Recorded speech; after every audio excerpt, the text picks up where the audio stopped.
ನಮಸ್ಕಾರ ವೀಕ್ಷಕರೇ, ರೈಸಿಂಗ್ ಕನ್ನಡ ಚಾನೆಲ್ಗೆ ಸ್ವಾಗತ. ಪಂಚಮಸಾಲಿ ಸ್ವಾಮೀಜಿ ವಿರುದ್ಧ ಕಾಶಪ್ಪನವ್ರ ಆಕ್ರೋಶ. ಹೌದು, ಬಸವಜಯ ಮೃತ್ಯುಂಜಯ ಸ್ವಾಮೀಜಿ ಅವರ ಹೇಳಿಕೆ ವಿರುದ್ಧ ಶಾಸಕ ವಿಜಯಾನಂದ ಕಾಶಪ್ಪನವ್ರು ತೀವ್ರ ವಾಗ್ದಾಳಿ ನಡೆಸಿದ್ದಾರೆ. ಸ್ವಾಮೀಜಿಯನ್ನ ಪೀಠಕ್ಕೆ ಕುಳಿಸಿದ್ದು ಯಾರು? ನಮ್ಮ ತಂದೆಯವರು 1990ರಿಂದ ಮೀಸಲಾತಿ ಕೇಳಿದ್ರು. ಸ್ವಾಮೀಜಿಗೆ ಬಿಜೆಪಿಯ ಸುಳಿತಾಗಿ ಹೀಗೆ ಮಾಡಿದ್ದಾರೆ. ಪಕ್ಷ ಉಳಿಸಿ ವ್ಯಕ್ತಿಗಾಗಿ ಅವರು ಹೀಗೆ ಮಾಡ್ತಾ ಇದ್ದಾರೆ.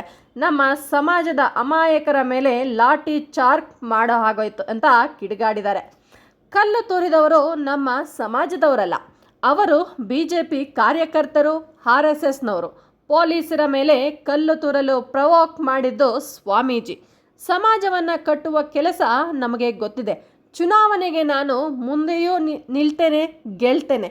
ತಾಕತ್ ಇದ್ರೆ ಯಾರು ಬರ್ತಿರೋ ಬನ್ನಿ, ಸ್ವಾಮೀಜಿಗೆ ಗೌರವ ಕೊಡ್ತೇನೆ. 712 ಕಿಲೋಮೀಟರ್ ಹೋರಾಟ ಮಾಡಿದ್ದೇವೆ. ಪ್ರತಿಭಟನೆ ವೇಳೆ ಒಂದಾದರೂ ಗಲಾಟೆ ಆಯಿತಾ? ಆದರೆ ಈಗ ಉದ್ದೇಶಪೂರ್ವಕವಾಗಿ ಗಲಾಟೆ ಮಾಡಿಸಿದ್ದಾರೆ ಅಂತ ವಾಗ್ದಾಳಿ ಮಾಡಿದ್ದಾರೆ. ಗಾಯಾಳುಗಳನ್ನು ಯಾರು ನೋಡ್ಕೊತಾರೆ? ಸ್ವಾಮೀಜಿ ನೋಡ್ಕೊತಾರಾ? ಮುಖಂಡರು ನೋಡ್ಕೊತಾರಾ? ನ್ಯಾಯಾಲಯದಲ್ಲಿ ತಡೆಯಾಜ್ಞೆ ಇದೆ, ಅದನ್ನು ತೆಗೆಯಬೇಕು. ಸ್ವಾಮೀಜಿ ತೀರ್ಮಾನ ಒಂದೇ ಎಲ್ಲ, ಸಮಾಜ ಇದೆ. ನಾವು 12 ಜನ ಶಾಸಕರಿದ್ದೇವೆ.